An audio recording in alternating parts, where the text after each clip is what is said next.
today with us for sharing this wonderful panel.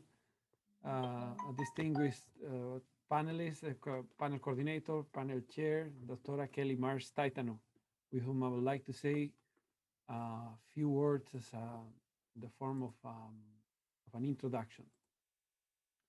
Dr. Kelly Marsh Taitano has her doctorate in Cultural Heritage Studies from Charles Sturt University in Australia. She built her own Master in Arts in Micronesian Studies and Bachelor in Arts in History and Anthropology from the University of Guam. She is a research associate from the Micronesian Area Research Center and taught for numerous years as an adjunct professor from the UAG Department of History. She has held several leadership positions within Guam and continues to carry out community outreach in the CNMI. So without further ado, Dr. Kelly, thank you. The floor is yours. Thank you for being here. Hafarit and Tirao. I'm very pleased to be moderating for this panel.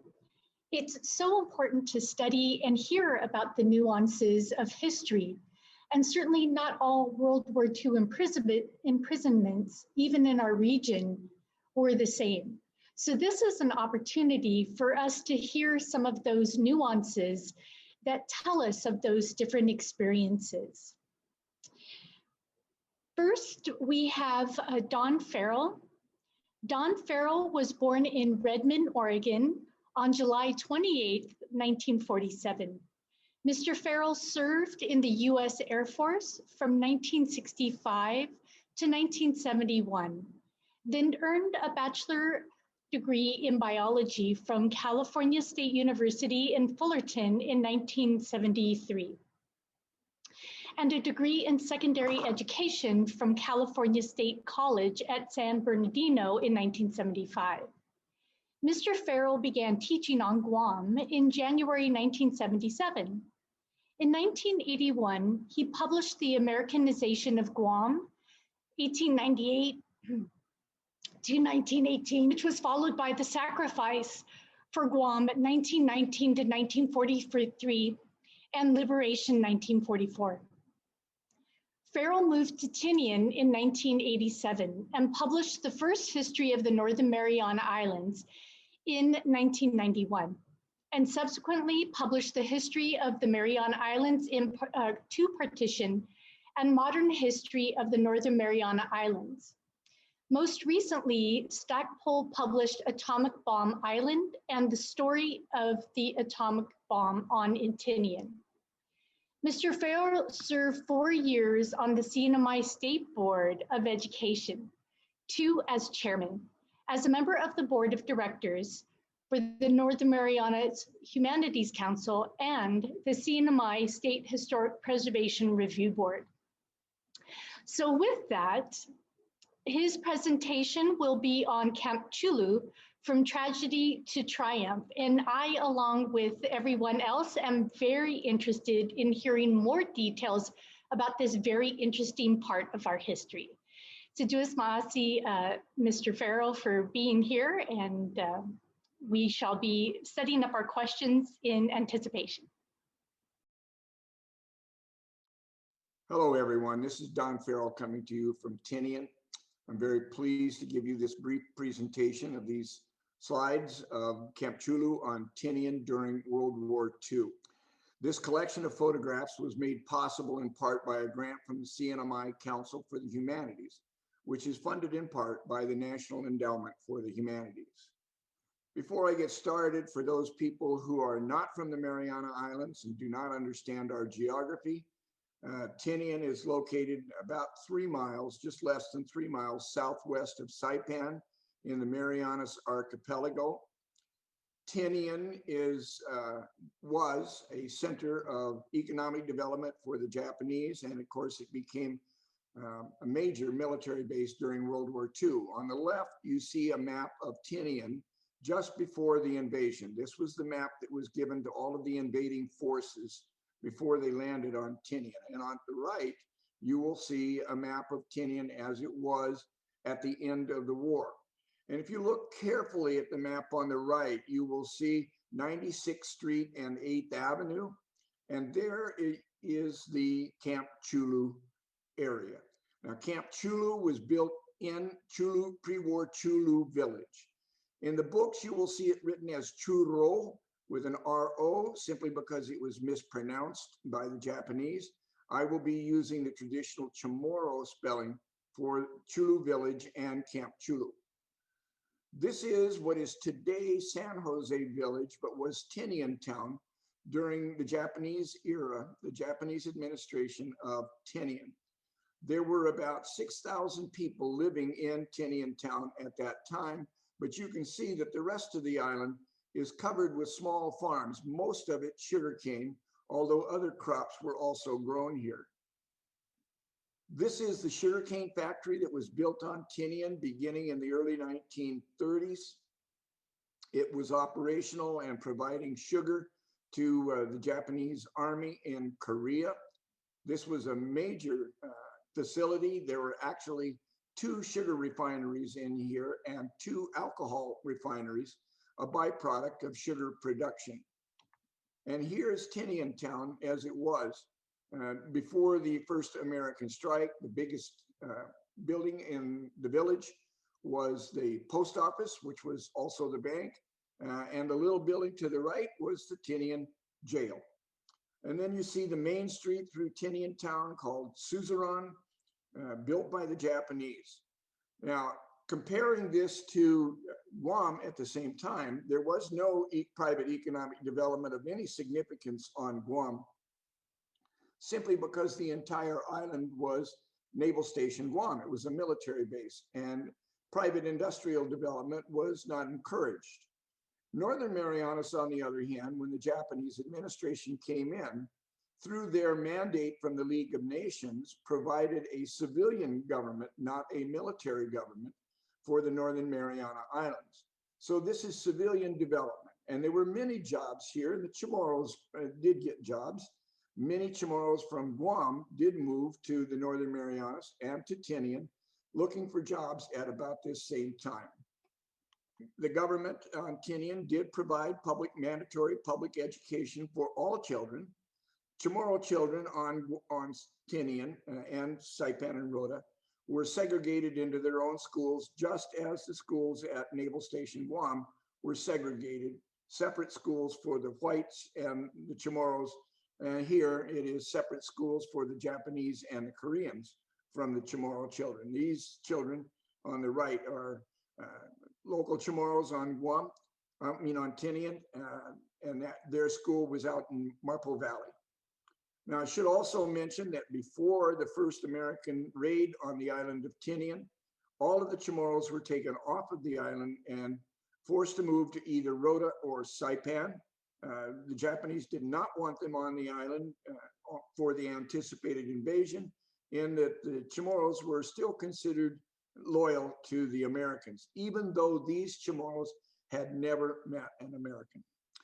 And here you see the children on Tinian during the December sugarcane harvest festival. Lots of games. It was a very bright time here. Tourists came from all the way from Japan, as well as from other colonial holdings of the Japanese in the Pacific.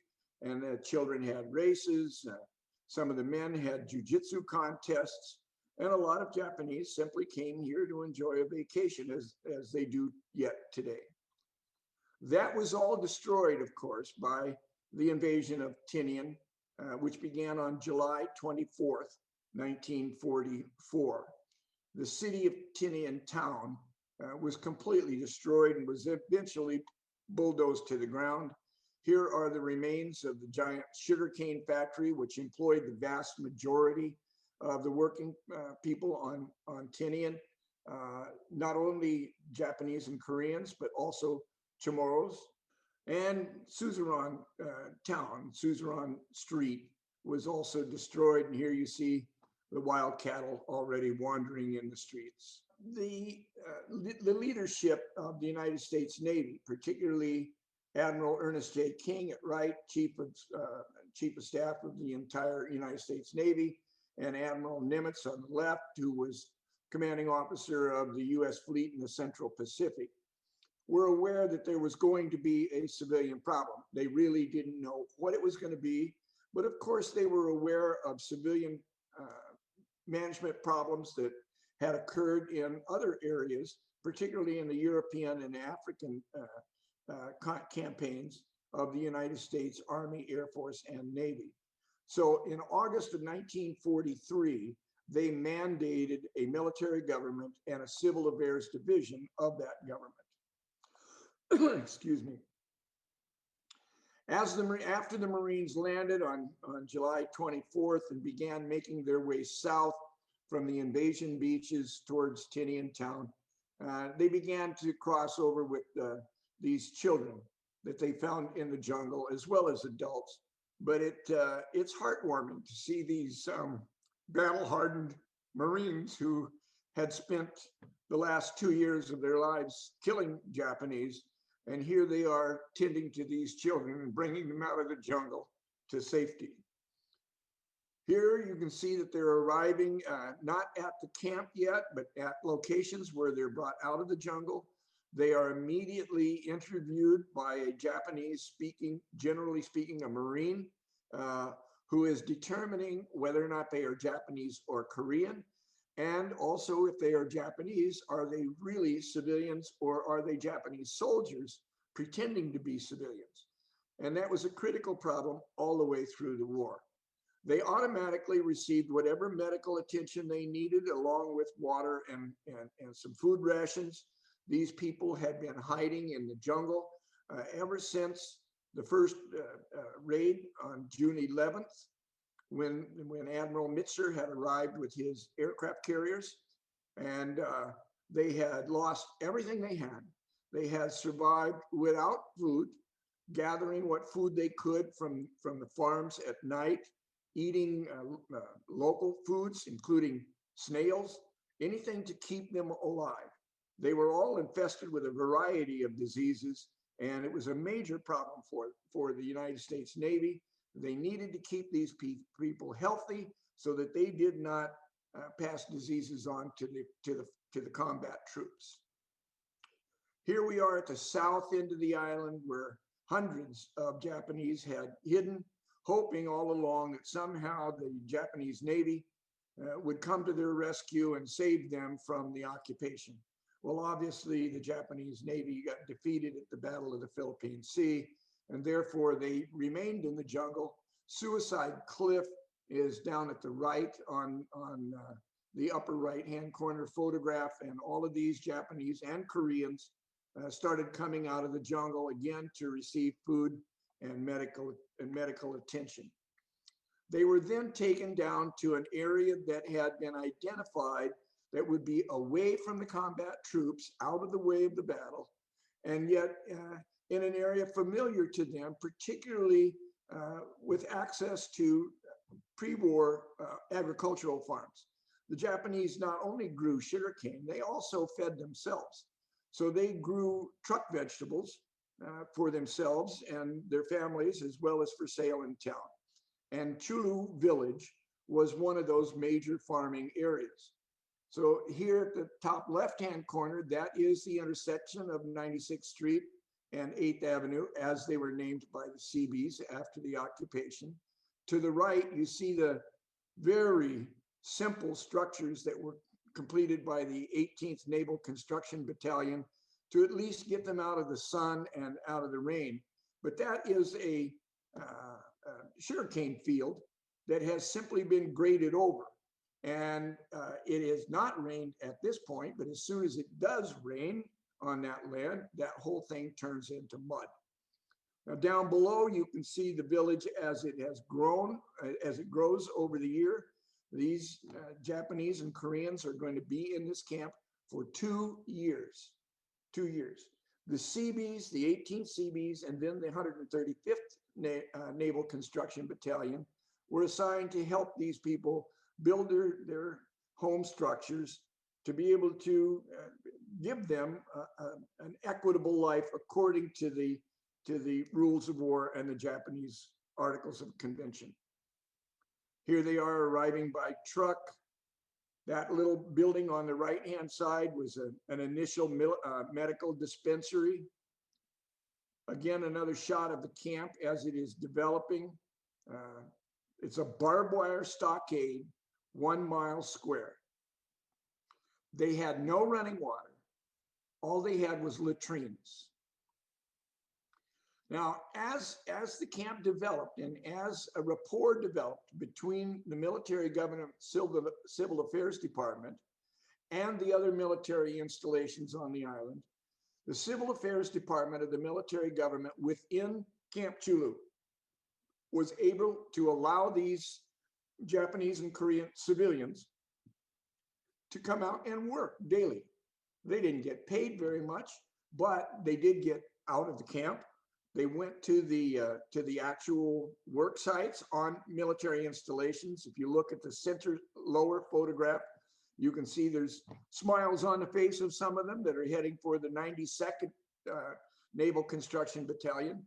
And they were down at the dock. So these men went down to be stevedores for the day, while others worked around the various camps on the island, helping do laundry and supply other labor sources for the Marines and the Seabees who remained on Tinian. And again, as the camp developed, you'll notice here that the children are now in a decent schoolhouse, the lower right-hand corner. The Seabees and the civil government people get a kick out of coming to the school and passing out candy. And of course, they taught them how to play football and how to do the American high jump. And in the upper right-hand corner, you see a group of schoolgirls out getting their morning exercises.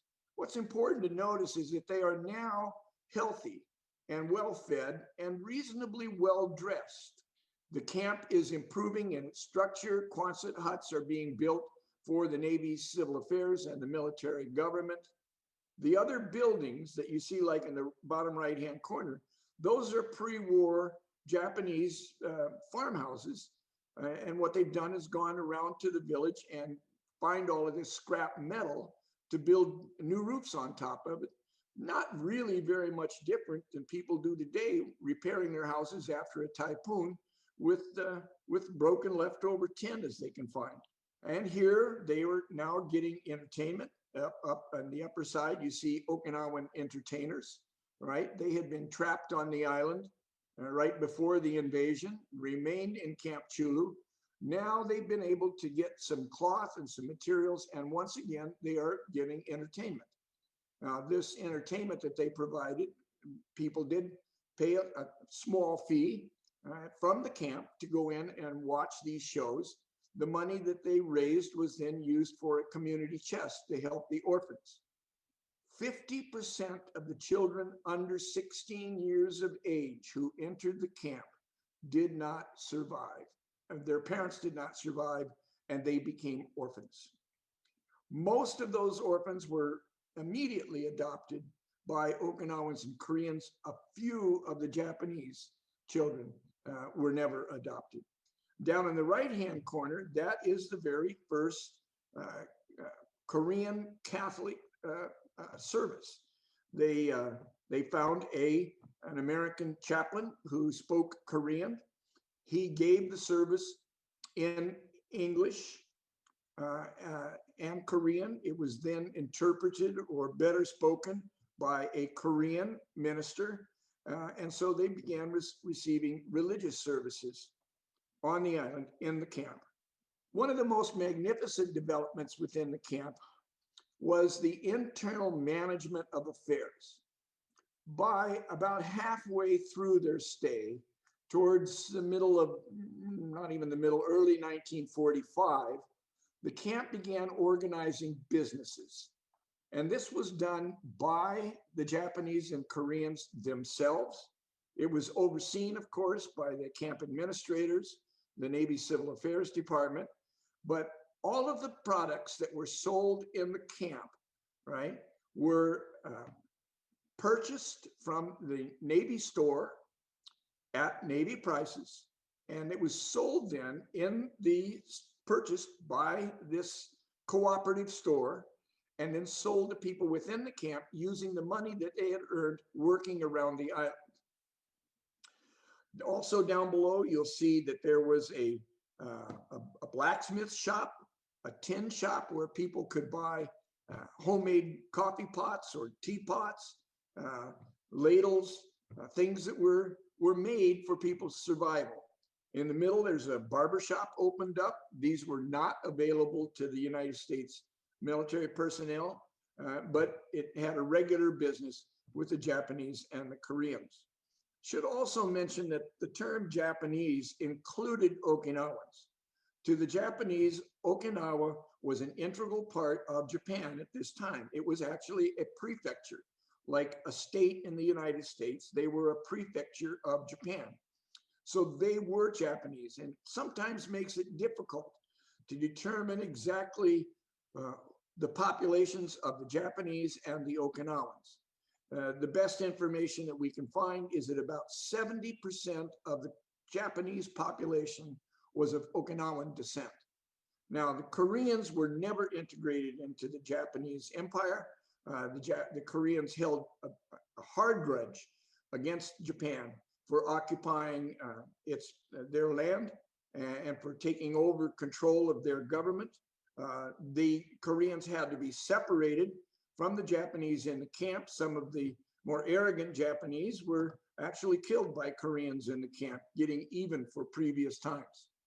And then over on the right-hand side, they actually built a soy sauce factory and sold soy sauce on the island. One of the other big developments was the agricultural farms that were developed here. Again, it was a cooperative effort. They grew lots of fruits and vegetables, but they also restarted the pre-war pineapple plantation on Pina Plateau, and they restarted the cattle industry, which of course had begun in the 1700s with the initiation of cattle on the island of Tinian. These are obviously not the old Mexican longhorns, but water buffalo on the left, imported from the Philippines, and the cow imported from, I have no idea where. And they started a fishing industry. It is hard to believe that during wartime on an occupied area, they would allow the quote unquote enemy to go to sea. But by that time, the Japanese, Okinawans, and Koreans were not considered enemy any longer. And so they were allowed to build these little canoes, as well as to rebuild their net fishing opportunities. And they actually took a landing craft and turned it into a longline boat. Now, they had to have a military personnel on board when they went out fishing because they went several miles offshore. But you can see that their fishing efforts were very successful. In the middle there, they are cleaning a tula, the local mackerel, actually a big eye shad. And then on the right-hand side, you see a whole spread of katsu tuna, which was used, of course, for making not only sashimi, but also drying the meat to make those little cubes of tuna that are used in making their miso soup. And this is our last slide. I chose it because it shows the level of development that the people had gone through before, while they were in the camp and before their repatriation. The upper left-hand photograph is a Korean wedding. That's pretty fancy clothes for a refugee camp. And down below on the left-hand side, that is a photograph of the leadership of the Korean Boy Scouts. These people became pretty well known because they raised money and then they gave it to the United States government on Tinian to help prosecute the war against Japan, which says something about Korean-Japanese relations. Have no idea on the identification of the little girl up in the upper right-hand corner or what nationality she is, but that's a cute little uniform that she's wearing right now. She may have been one of the girls in the wedding party. When the war was over and the surrender documents were signed on September 2nd, the Japanese were assured that all of the refugees held in American camps, whether they are prisoners of war or civilians, would be safely returned to their country of origin. Beginning about March 1946, the first of the people from Chulu village were boarded into ships and taken to their home island. The Koreans went first. Then came the Okinawans, and last of all came the hardcore Japanese, which they earned because of their attitudes in the camp.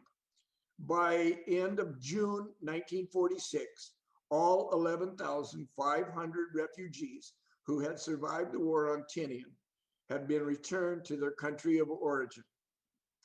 Now, I hope that this will be used in conjunction with my brief essay on Camp Chulu that describes the entire operation of how these refugees were taken into the camp, how the camp was organized, how the camp was managed, the self-government that was created in the camp, and then their repatriation. And thank you very much for your time. Goodbye from Tinian, Don Farrell.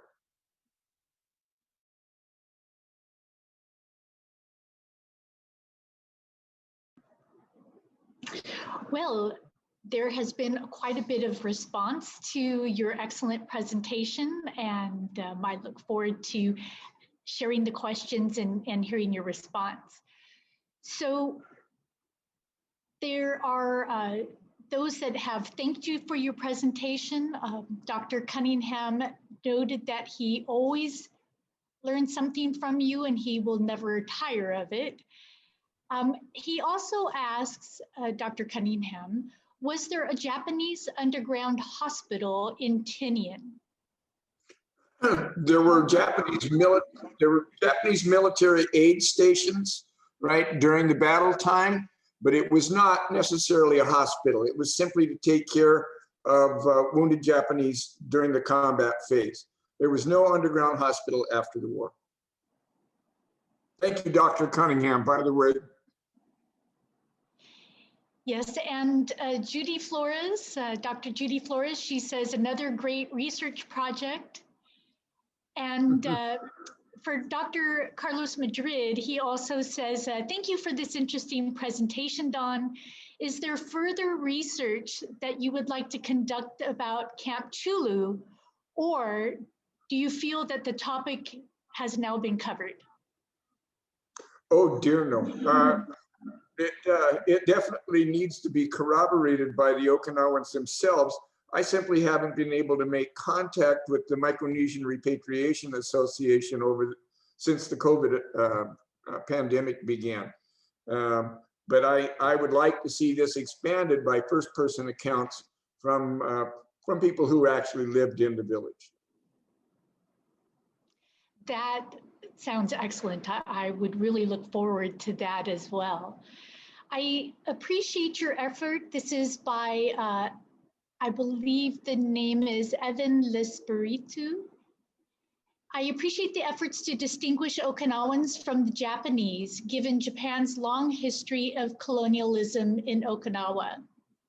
And so there were several distinctions that you brought out, which I really appreciated myself as well. Part of what I really appreciated was how you illustrated the situation for the soldiers, that they had gone from fighting these people as an enemy and killing them to all of a sudden caring for them, rescuing children, picking them up and things like that. So I really appreciate you bringing those things to light. Joyce and Nicholas mentions, wow, I knew nothing of this camp. My grandma, born 1928 to a Chamorro mom and a Japanese father, survived on Saipan. She had to change her name to carry her mom's maiden name. Her father went to Japan. Her brother tried to make her go to the suicide cliff and jump when the Americans came, and their mother begged her to stay. So she's now 92 and still living in Saipan, and so forth. There are some other details here, but she really thanks you for sharing this information and mentions that she's always trying to learn more. Thank you. Let me see if there's another question here. So she mentions, I must ask if her father was first kept in that camp. So this might be to that particular person. If there's a list of Japanese people that were kept there? Are you aware of a list of people? No, I've never seen a list of names. Right, and if something like that was able to be put together, I think that would be considered very valuable. As she's noting, and as you have noted, there are these familial ties and these remembrances that are still within the community. Oh, that's very true. Yeah. There's another question from Dr. Cunningham, and he asks, can you explain dump coke? Or dump is I think I'm reading that correctly. No, dump coke is a place along the coastline where towards the end of the war, excess military equipment that wasn't going to be shipped back to the United States was simply dumped in the ocean. So if you go there, and it's a relatively shallow place, you can dive and find trucks and propellers and jeeps and all kinds of equipment down there. I believe there are probably similar places on Saipan, although I've never personally seen them. Yeah, and what you mentioned was not all that uncommon. I know on Guam, and you're probably very familiar with as well, that we have dump sites from canisters of mustard gas to, as you mentioned, jeeps that were just pushed and dumped off into the ocean. That was long before EPA. Thank goodness for EPA. There's a statement from Frances Sablon. She says, "Sedus Maasi for sharing." She was mentioning that to Joy, and so being part of the whole conversation, that's one of the wonderful things here is getting the conversations going amongst the community members. There's a question from Eric Chong. Were there any Japanese stragglers in Tinian? Oh, that's a good question. Oh, yes. Yeah. Oh, yes. There were about 2,000 military personnel, both Japanese and Korean, and Okinawans. A lot of Okinawans served. They were considered Japanese, so they got drafted just like anybody else. And many of them ended up in the jungle. Most of them came out by about 1950. But throughout the war, there were Japanese in the jungles on Tinian. Yeah, and we've got a few more minutes. And, you know, I wrote down several questions myself, and I wasn't sure I'd be able to squeeze some of them in. But, you know, it just seems to me that this was extraordinary within the Marianas and Micronesia. It sounds like, and perhaps I just know far too little, it sounds like the largest imprisonment camp in Micronesia. Is that true? Do you know? No, Saipan was much larger. But yeah, the camp, you ended up with two camps. They all began at Seabee. And then the Chamorros and the Carolinians were allowed to develop a separate camp in Chalacanoa.